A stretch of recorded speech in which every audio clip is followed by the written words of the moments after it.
महाराष्ट्र प्राध्यापक महासंघाचे अध्यक्ष प्राध्यापक सदाशिवन सरचिटणीस डॉक्टर कठाळे आज एमफक्तोच्या या आंदोलनाला आयफक्तोचा पाठिंबा देण्यासाठी म्हणून मुद्दाम या ठिकाणी उपस्थित असलेले अखिल भारतीय प्राध्यापक महासंघाचे ज्येष्ठ नेते आणि सरचिटणीस श्री बर्मन साहेब,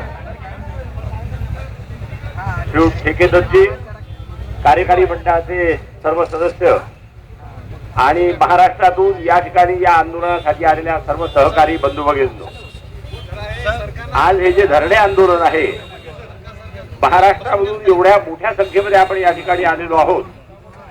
महाराष्ट्रामध्ये एक फार मोठी अंधश्रद्धा आहे की हे जे झाड आहे या झाडाला धरलं म्हणतात.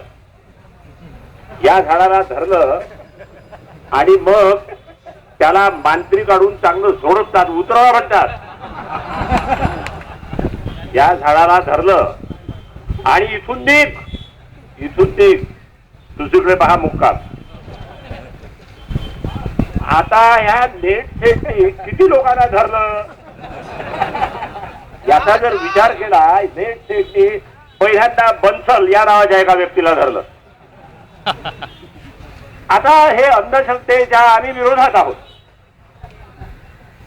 पण अंधश्रद्धेतून जो मंत्र मिळतो तो शेवटी हाच मंत्र मिळतो की हे झाड सोड.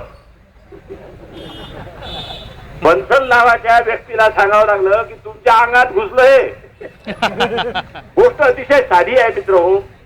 प्राध्यापक म्हणून भरती होण्यासाठी पात्रता काय पाहिजे हे उमेदवार नाही, प्राध्यापक संघटना ठरवत नाही. कायद्यानं ज्यांच्याकडे ठरवण्याचं आहे त्यांनी ठरवावं. आता हे ठरवणारे कोण आहे हे ठरवणाऱ्यामध्येच ठरत नाही.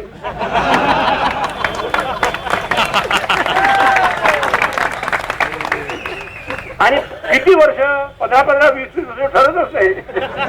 म्हणजे हे नक्की कुठं ठरते? काय ट्रॅजेडी आहे पहा. स्वातंत्र्य मिळाल्यानंतर 60 वर्षानंतर हे नक्की कुठं ठरते हे ठरवणाऱ्यांना माहित नाही. जो ठरवतो त्याला डाऊट असतो. ठरवलं ते ठरवलं का नाही ठरवलं.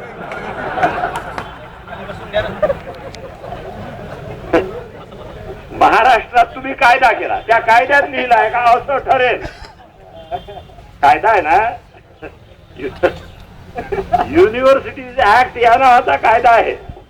त्या कायद्यात ठरलं आहे असं ठरेल, असं नाही ठरलं तर असं ठरेल, असंही नाही ठरलं तर असं ठरेल. आर 2 आर आहेत, 2 आर असल्यामुळे 3 आर आहेत. कायद्यात आहे. मग कायद्याप्रमाणे त्यांनी ठरवलं, रिक्रुटमेंट सुरू झालं. मग एक नवीनच त्यांनी सांगितलं की त्यांना धरलं नेट सेटने. त्यांनी एक पत्रक काढलं ते कंपल्सरी आहे. आता कंपल्सरी आहे तर कंपल्सरी करा ना. असं कसं कंपल्सरी आहे का जे कंपल्सरी नाही.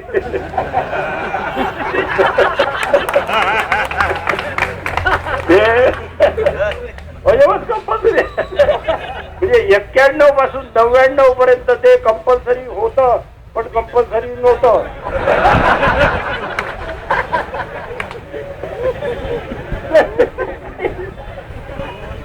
हजारो लोक घुसून राहिले, फटकन उड्या मारणारे का. असं बघा हे कंपल्सरी कुठं आहे. जरा लक्षात घ्या केवढी मोठी ट्रॅजेडी आहे.